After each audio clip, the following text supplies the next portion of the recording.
The next segment that we're going to go into is we're going to be talking about some news and updates from the vertical farming industry. Michael typically identifies a couple of news articles, and we all share around news articles to each other and the team about things that we find interesting that are happening in the industry, and we're here to talk through some of that. Michael, do you want to share some of the things that you found this week? Yeah. So there are a couple of topics that I thought were interesting for our discussion. I'm going to start with the first one. So I think sometime last week, McDonald's announced that they're going to be doing a McPlant.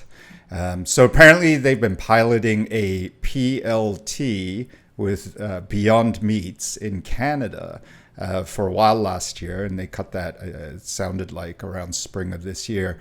And they announced that they're going to be doing their plant-based meat alternative protein coming soon, I think. So this is a pretty interesting topic, right? So we've got now for a while Impossible, which is another plant-based protein alternative business that was working with Burger King on the Impossible Whopper. Pizza Hut has also announced that they're working with Beyond to do plant-based alternative toppings, which I thought was kind of funny. They're doing the Beyond Italian Sausage Pizza and the Great Beyond Pizza. They're doing that nationwide. I don't know who names this stuff, or PLT. So you name it, so doing it. Beyond's working with Subway, KFC, Taco Bell. You've probably seen Impossible's products at Whole Foods and other supermarkets.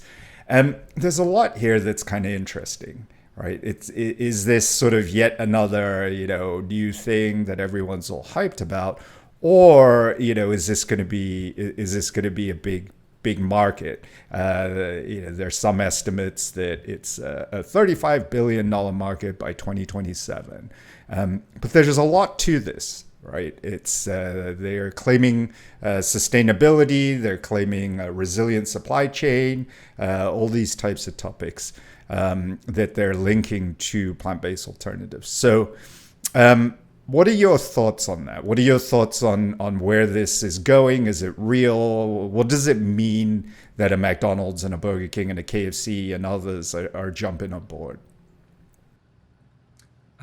So I think it's an extremely exciting space. The meat production industry is definitely the worst performer in terms of carbon emissions and effluent and all these other environmental problems among the food sector industries. And I think, in traditional meat production, you normally grow the feed like corn or other grains in a field, and then you have to use basically the animal to convert that into food. Whereas with plant-based meats, of course, you're skipping that whole secondary system where there's a significant amount of loss. And I think there's a big potential for at least environmental gains to be had from switching to plant-based meats. And so I think it could really definitely have a significant environmental impact at the very least. Yeah, I mean, that's what we're all, hoping for, I think. And I think the thing that's been surprising to me actually has been seeing this wider adoption of plant-based meats across the country, and seeing these products get into communities and situations which you would say were definitely far from like coastal elites, far from high percentage of vegetarians or vegans or that kind of thing.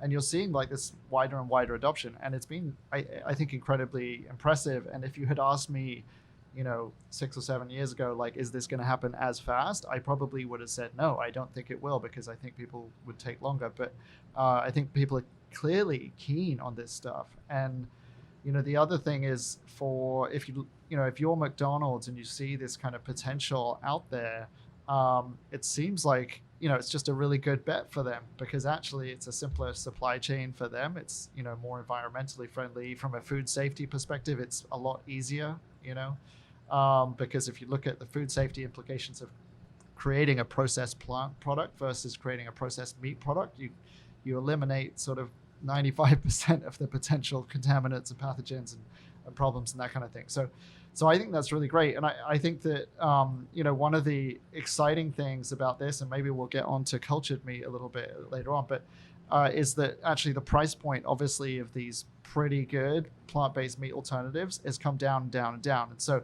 I heard a quote recently that was estimating that when Impossible tried its first burgers, the first plant-based burgers in a select group of restaurants, it cost them about $100 per patty to supply this thing. I remember going into Momofuku Nishi at the time and trying one of these things for the first time. This is back in 2017, I guess. That was expensive. It was expensive stuff, and it was only served in a few restaurants. And now that kind of tech has filtered down to the level where it's at a really, really low price point. And if McDonald's can do it at scale at the price of a McDonald's hamburger or something, then I think we're in a really great place. And I think, personally, I think that this is where a lot of kind of low quality meats can be replaced. Meats that are in frozen pizzas, frozen lasagna, meats that people are consuming as meat more out of habit than or necessity, I guess, rather than wanting to have like a steak or something like that. And so I think this is a really exciting kind of time. And to build off that point, I think the agricultural practices that are used for those more low quality meats, which now it seems like the plant-based meats have the potential to replace, were the most harmful to the environment. The grazed cattle and more regenerative practices that were the high-end meat that it seemed like at first that the plant-based meats might be replacing doesn't actually seem like where the majority of the benefits are that you would get from replacing that material. Yeah. I hope that this is just like step A of the whole alphabet of things that these kinds of companies are going to do, because this is something that doesn't have to change the consumer's behavior, right? And I think that there's still a lot more issues that follow, B through the rest of the alphabet, that consumers have to seek out fresher food directly from the farm or directly from its source. So even though I'm excited about this kind of plant-based change, and there are definitely benefits to that, there's going to be a lot less cows on the planet, I hope. But I definitely am eager to see more changes follow on. I personally don't like the plant-based meats. It doesn't. I used to eat meat a while back, and the plant-based meats just don't taste good for me. Yeah. So I don't like. There's more that I hope. There's more that I hope to see after this kind of replacement in menus like that. Yeah, I think it'll happen. I don't know. What's your opinion, Michael? Because maybe you got a different take. I don't know. Yeah, hopefully the cows that we do have on the planet just live better lives. Because to me, as someone who does eat meat and admittedly a fair amount of it, that's probably been the most difficult thing for me to wrap my head around. I'm very fortunate in that I'm able to source meat direct from farms, and a farm like Polyface down in Virginia, where their practices are sort of just they treat their animals really well. And B, environmentally, and Jess, this is a big topic for Jess, they've been strong proponents of regenerative agriculture for a while. I guess, for me, it's the thing that I'm trying to get my head around is, are we as humans and as a society that difficult to deal with that we've got to call it plant-based meat? We can't think of it as eat more plants, is like go out and get more broccoli, get more spinach, and get more, beans and high fiber plants into your diet. We've got to come up with this highly processed protein version of a plant that looks like a burger in order for people to be like, okay, great. Yeah. Let's do good stuff here. And maybe it's a question of, okay, how do we change consumer habits? How do we change it at scale?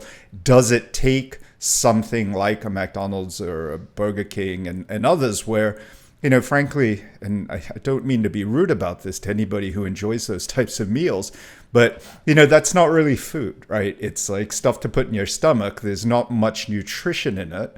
I guess it's full of flavor, which, if you're going to make a plant-based product, something that's appetizing, yeah, sure, it's a protein molecule that has all sorts of seasonings and flavors in it so that it tastes like a Big Mac or a Whopper.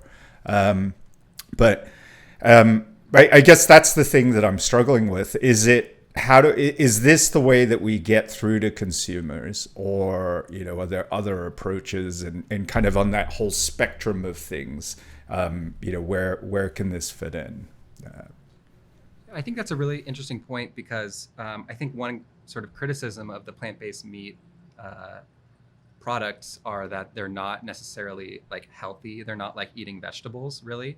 They're just sort of taste like meat without the environmental impacts of meat, or at least some of them.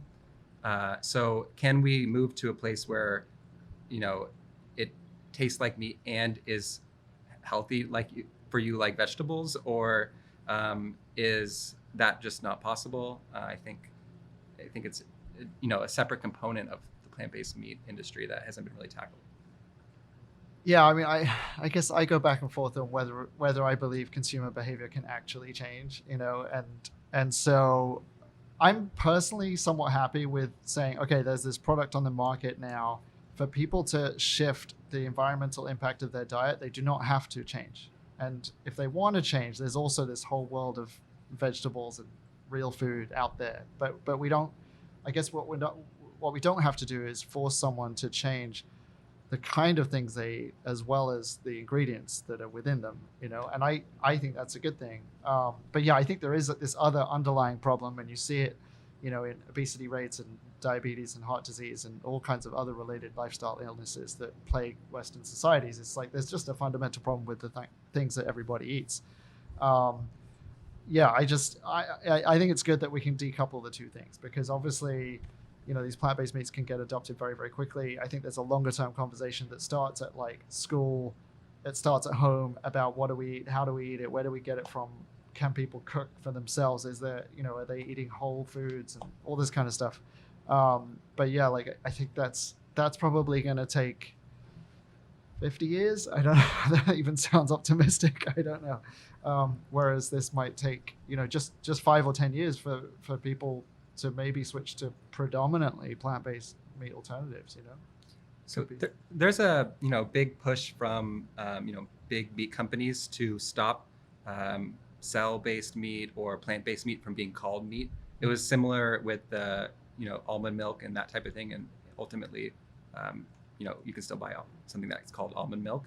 Mm-hmm. Do you think that will play, if for instance it's not allowed to be called meat, play into the consumer adoption, or is it sort of irrelevant?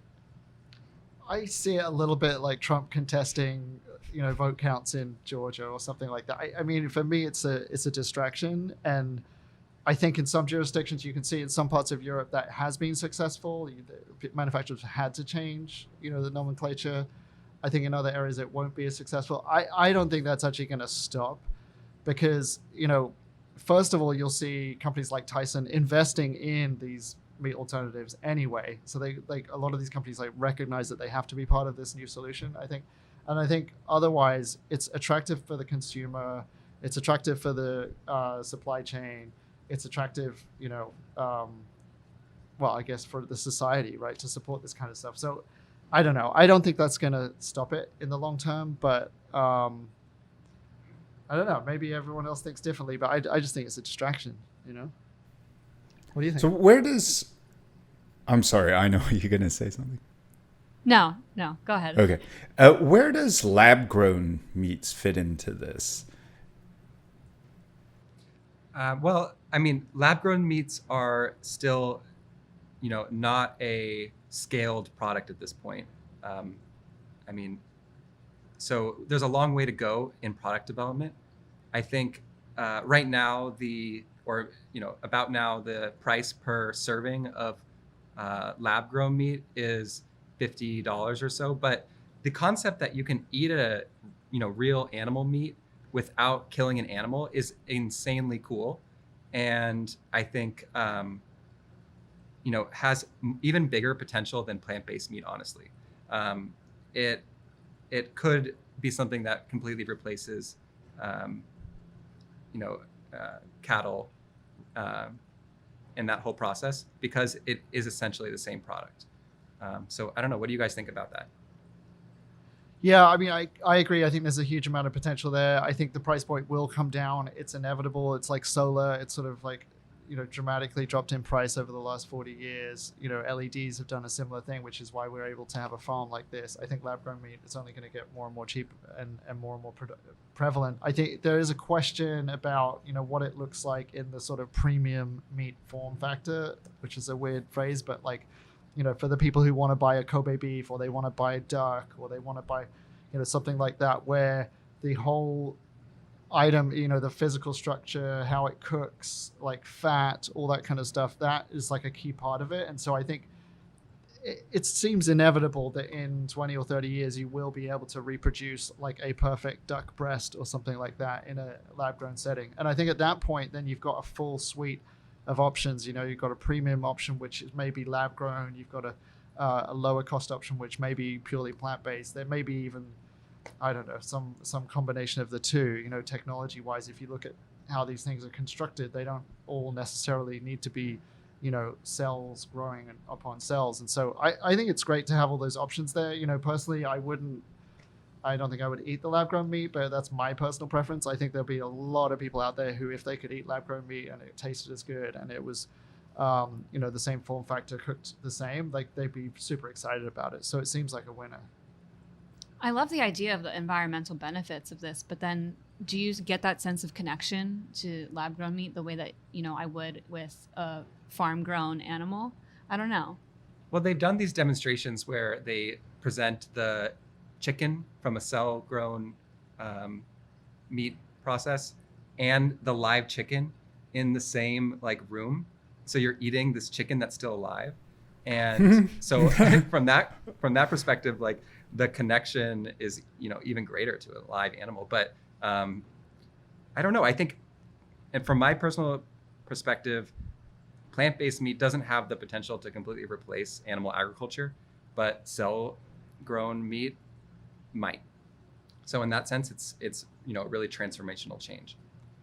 Yeah, I think a lot of people don't want that connection to the farm animal, right? Like most people actually don't want to think about a pig dying, or they don't want to think about a chicken hanging from a conveyor belt in an abattoir. They don't want to think about it. So I think that's actually an attraction, in some ways. Yeah, totally. Yeah, that makes sense. So maybe down the road there's a farm in your city like a Farm.One, except growing cells of meat protein that you can could be. visit. I don't see us doing that anytime soon. It could be. The top rack over there actually has it. We got some lamb chops there behind you. Okay, well, I'm guessing this isn't going to go away. It is interesting though, because the reality is that we're dealing with a climate crisis. Agriculture in its various forms is contributing, but we're also dealing with pretty significant population growth. We're at around 7 billion now, and forecasts are headed to 10 billion in the next, you name it, decades. We've got to figure out a way to do this sustainably or not at all, as may be the case. So we'll keep an eye on this. It's pretty interesting. I don't know. I'm kind of inspired to give it a shot. Plant-based food is around. It's in Asian culture. You've got, all various forms of tofu and substitute meats that have been around for hundreds of years. So, it's possible to make it delicious. Yeah. Okay. So the next topic, and we'll get into Jess's background in a little bit, but this is one that I think is quite near and dear to his heart in many ways, as the rest of us. But again, a couple of weeks ago, the Ellen MacArthur Foundation released their Global Commitment 2020 Progress Report. And a little bit of background into that. Member companies, businesses, as well as countries sign on to this pledge. And the idea is that together they want to reduce or increase recycled content in the supply chain, in consumer packaged products and others by 20%. Unfortunately, the report's highlighting that they're pretty far off of hitting that target. While we're seeing an increase in the incorporation of recycled content in plastic packaging, we're not really seeing much movement in terms of the reuse of that packaging. So in other words, I think what the report is saying, it's a win that more and more of these CPG companies are using recycled plastic in their packaging. But on the other end of the supply chain, we're not seeing a ton of movement into recycling that. So the result of that are, these, what do you call those, plastic streams of waste. And in the U.S. alone, I think we're barely recycling any. And we were shipping off most of our recyclables to countries like China and Indonesia and Malaysia to process. How bad is this, guys? Well, I think it's pretty bad. So I guess just to take a step back, our economy is built on, like few other things, plastic as an enabler. I think it's allowed, the food industry to scale, packaged foods become so much cheaper and easier to transport with the use of plastics. Plastics is ubiquitous across every industry.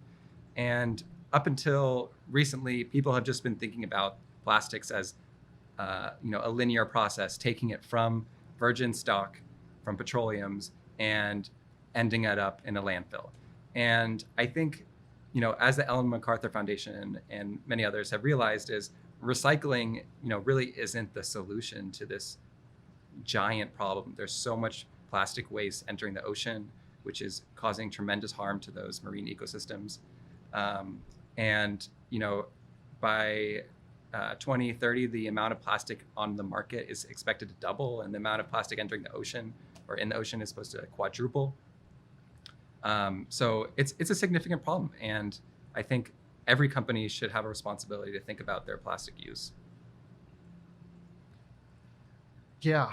I can comment on it as someone who's sort of been quite heavily involved in, some projects with various companies to do with plastics. And, it's one of these issues which I think, if you go back literally 5 years or so ago, most people would not be that conscious about the scale of the issue. We talked about David Attenborough briefly, right? One of the, shots that he or his team took of turtles, swimming around the ocean surrounded by plastic waste was actually one of the things that was like really, really instructive to people about how bad this problem was. And I think that has created a lot of pressure over the past couple of years, which is great. And it's caused companies like Nestle, like Unilever, to make various slightly different targets, but mostly about dramatically increasing the level of recycling of their products, switching over to biodegradable packaging, switching over to reusables. And some of them have set some quite aggressive targets by 2030, this, by 2025, this. The way I see it when I talk to people within those companies, and, those large companies tend to have pretty serious sustainability teams. They have people on those teams who are, really experienced and pretty able and competent and very, very driven to fix this stuff. But the problem is it's a huge, huge, huge issue that affects every part of their business. If you're a consumer product company, it affects packaging, it affects distribution, it affects your marketing, it affects every really part of that. And then, in every region, it's different, And so I think that what may seem to be a simple thing for a consumer, it's like simple. It's like, oh, you gotta fix that. Well, then the moment you drill into it, it becomes incredibly difficult. I had a pretty good conversation with, one of the bad guys. I think it was a guy from Dow Chemical, on a bus actually at the Ellen MacArthur Foundation summit, like a year and a half ago, I think it was. And he was talking about the difficulties of getting I don't know if you know those laundry detergent like pouches for refillable, the pouches that are cheaper. And he was talking about the difficulty of taking that and turning that into recyclable material, because what you've got there is you've got a package which has multi-level plastics. One of them might be to stop water getting in and out. Another one might be to print onto. One of them might be for stability for the package. So you end up with like 7 or 8 layers, right? And the problem is if you want to make that recyclable, you've got to eliminate lots and lots of layers, and then you've got to have one layer that sort of does all of this stuff at once. And what he was saying was, look, they managed to do this for this particular package over several years to get the number of layers down, to get it to be recyclable. But what happened was this was now a material which would go through the packaging machines half the speed or 1/5 of the speed sometimes. So if you wanted to produce 50,000 of these packages, you needed either more machines or you needed to take twice as long, you know? And that's not something that is unsolvable, right? But it shows how this thing becomes more complex the more you look at it. And so I think, you know, for me, when I look at it, some days I wake up and I go like, oh, this is going to be okay. We're going to fix this. We've got lots of, you know, initiatives going on. And then the next day I wake up and I look at the same data and I kind of go like, oh my God, you know, it's not. And I think you probably feel the same way. It's like this kind of roller coaster of like solution, problem, or maybe you're more stable than I am, Jess. I don't know. Yeah. But just to finish to say, I think that overall, from a macro perspective, we are seeing that consumer opinion on this has shifted very dramatically. I think companies have started to see it as a corporate brand risk. You know, if Nestle bottles are turning up in rivers in Indonesia with Nestle logos on them, that is becoming untenable, you know, for a company. And I think that a lot of these things are going to take years and years and years to fix. But the movement now, we're sort of slightly over the edge of the inflection point, and it will get better and better. But I think, you know, perception-wise, plastic in the ocean-wise, it will get a lot worse before it starts to get fixed, but it will get fixed, you know, over the next couple of decades. It's a super depressing problem, but I think there's super smart people working on it, and I think I hope for a solution. But sorry, I know I've been talking for a long time. The last thing I will say though is this is really fundamentally the reason why we use reusables now in our subscription, because really the solution is, okay, if you have to have a recyclable product and you're confident it will be recycled, okay. If you're really confident something's biodegradable, okay. But the better solution is to do a reusable product. This is a plastic container, but it will be used hundreds and hundreds of times. And that is a huge, huge win. I think, you know, you can look at this whole issue as, you know, a significant problem, but you can also look at it as an opportunity. And I think not only is this reusable container able to, you know, be used many, many times, reducing the amount of plastic going into the waste stream, but as Ina mentioned earlier, it keeps the product more fresh. When you do go to recycle this product, it's a much higher grade plastic and can actually be converted back into maybe even the same product. Yeah. Most plastic gets downcycled, but something of this quality might be able to stay the same quality, especially because there's no dyes. And I think one of the, well, there's a little bit of dye on the corner here. Well, this will break off, but yeah. And this comes off, of course, yeah. I think, you know, one of the things that Rob was mentioning about this product that he was talking to this guy about was these hybrid plastics. I think companies need to get better at thinking about what happens after, at the end of the life cycle of a piece of material that they're creating before they release it into the market. And I know I had one person call these materials monstrous hybrids because they just cannot be recycled and easily and end up, you know, really damaging our environment. Yeah. And you know, and the other thing I think that is sort of interesting about what we're doing and what other companies are doing. So we've talked about Deliver Zero a couple of times. Jess, you put me onto that company. They do a reusable takeout delivery packaging service in New York. There's companies like us. And I think, you know, if you think about this concept of circular economy, which I think most people will have heard of, but it's still a sort of unfamiliar phrase to some people. The idea is that you keep these materials in use, and you can make that very, very complicated, or you can make it quite simple, which is that, you know, companies like us can deliver something in a package. They take the package back again when it's being used, and there's no waste to the environment. And that's a great example of a circular economy. But it means that you have to have a direct collection to your customer, or you have a very, you know, comprehensive way of tracking all these materials, which, you know, a lot of companies are not used to doing. So it requires this mindset change, and that, you know, that takes a lot of time as well. But I think we'll get there, and I think that there's lots of innovation around this, and you know, I think it's a great place to start a company. You know, is around some of these issues around, you know, plastic reuse and logistics and all that kind of thing. There's lots and lots of opportunities there. I definitely And know I that think- roller coaster that you were talking about. Like, I woke up this morning Right. feeling so depressed about this problem. I Right. was like, I'm going to be outraged if I see a plastic water bottle on the street. Yeah. Yeah, and 100%. I think some of the economics that are driving this are probably put startups and newer companies and smaller, more agile companies in the driver's seat for innovation. What we're seeing, there's a thread of conversation that's sort of, pointing towards the petrochemical industry, oil and gas, right?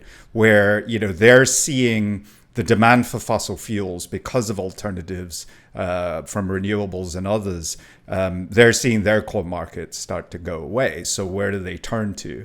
Is sort of they're starting to turn to producing more and more plastics and flooding the market with those. And because of the scale of that, they're able to keep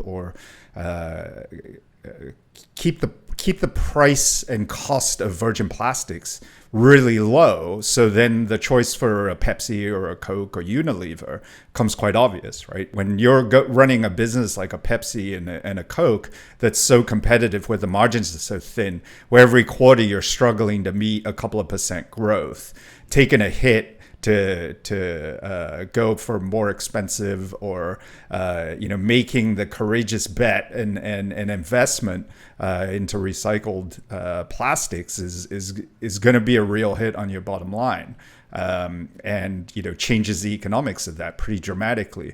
Whereas newer companies, like us, we've talked a lot about Wally Shop and what they're trying to do.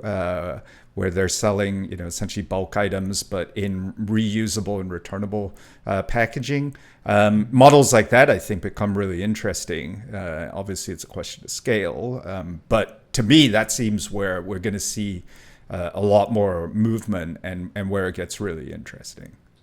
Yeah, 100%. I think it's this concept of like, how do you price in sustainability to a company's market cap, or how do you look at their shares in terms of their sustainability practices? And I think you're probably just more of an expert on this, but I think gradually this supposed saving of cost of using virgin plastic versus a recyclable product is not going to be a saving for much longer, because it's going to be part of your sustainability picture as a company, which is going to become more and more important, I hope.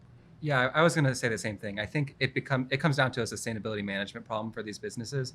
And Rob earlier mentioned, there's a reputational risk, which is essentially a cost for that business that comes about with taking reckless decisions about using virgin plastics. But I think one of the really big things is that all the science shows that we can't continue in this direction, and sooner rather than later, there's going to be some heavy regulations that impede companies from continuing the same practices that they're on now.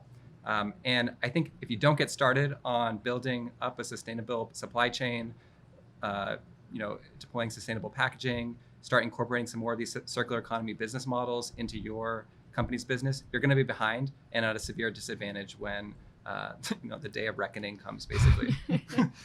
Watch out.